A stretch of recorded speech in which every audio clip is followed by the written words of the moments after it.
The mist that climbed the mountain, audio-ready spoken piece, tales of the Glen/mountain cycle. In the early hours, before the light had fully made its mind up, the mist lay quietly along the floor of the glen.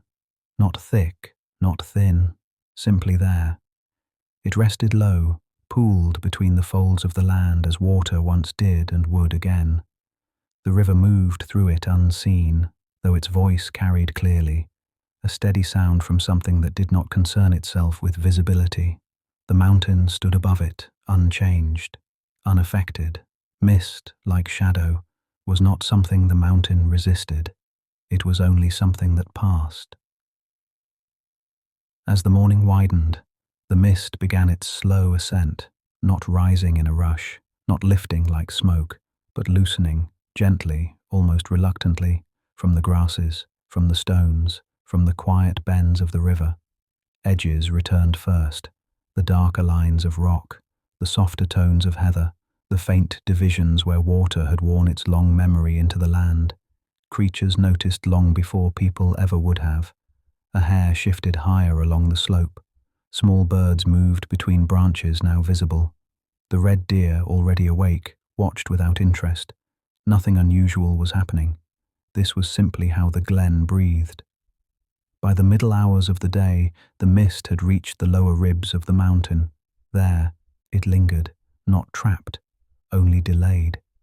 The sun, now firm in its position, thinned the pale veil with quiet persistence. What had been hidden became suggestion. What had been suggestion became form. Stone gave way to grass. Grass gave way to rock. The mountain revealed itself not by change but by subtraction. Higher still the mist drifted, climbing without effort, carried by movements too broad to be seen, too ordinary to be named.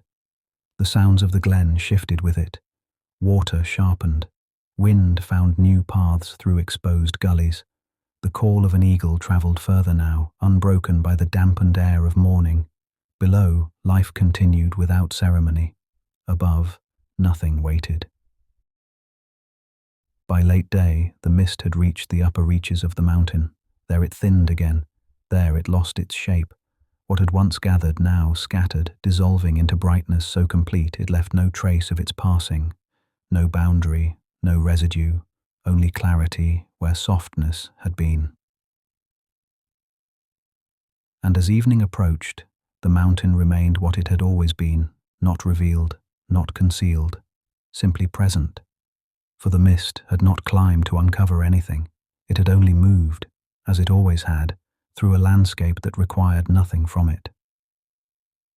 In the fading light, new coolness gathered along the glen floor, unseen, unannounced, returning to where it had begun. Because the mist was never departing, only passing, and the mountain was never waiting, only there.